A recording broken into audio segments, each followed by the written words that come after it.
drawing a line in the sand. The House plans to vote as early as tomorrow on whether or not to impose new sanctions against Russia, but also Iran and North Korea. The White House signaling now, it appears, that President Trump is on board with this bill. Retired four-star General Jack Keane is with us.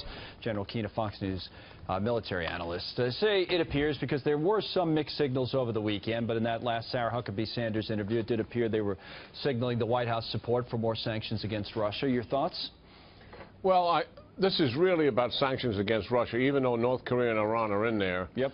The fact of the matter is there's very few things, as we know, as we've witnessed these last number of years, that the entire Congress agree on. But the vote here in the Senate and in the House is absolutely overwhelming, with just a handful of people opposed. So this is veto-proof legislation, which absolutely rarely happens. And why is that? Because the American people recognize that the Russians were meddling in our election. They're fed up with it, and we have not done enough to date to do something about it. And that's what this is really about. Yeah, we've talked about so many other areas kind of half related to it, but not about the actual act itself, I guess. I mean, do you think the president is as convinced, doesn't sound as if he is, as convinced as you just said you were? No, I think he's convinced that the Russians are the principal perpetrators here. I do believe, as he indicated, as our intelligence service had, there's others been involved. But I think what he's had difficulty coming to grips with is the fact that even though everyone has said the Russians meddling did not interfere in the elections, I think by him talking about the Russians were trying to interfere, that it somehow delegitimizes the election in his mind, and he doesn't want to absolutely go there because he thinks he won this victory clean out, and which most of us solely agree with. But back to the point here, is that the other thing is I do think an elephant in the room a little bit here is they just worked out with the Russians a ceasefire in Syria, and they're trying to do some other things with them, and I think maybe the timing of this wasn't exactly what they wanted.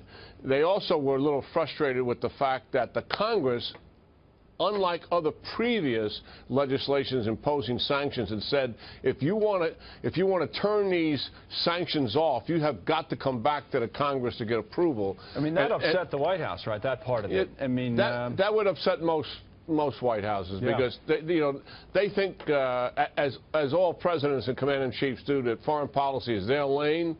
And that's what they do with the approval of the Congress for funding, but the policy development is theirs. And so I understand that frustration, but it also is testimony to the consensus in America that we've got to do something about the Russians in terms of this meddling in our elections. Right. And to the final point, to the White House, from a political point of view, is it really kind of backed in here? There's not much you could do, right? I mean, as you said, it's veto-proof and everything else, so...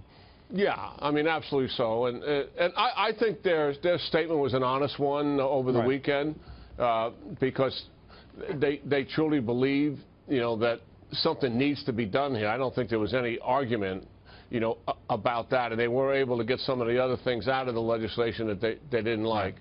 But I also think the timing is a factor for them. But you can't trust the Russians, and I do believe, frankly, that they are taking advantage of us in the Syrian ceasefire. The Syrian military is already fired into that area. The Iranians, who are in the area with their proxies, have not left the area. So I think it's kind of a net plus for the Russians and the Iranians in terms of that ceasefire. All right, General Keane, it's always good to see you. Thank you, sir. Yeah, good talking to you, Connell.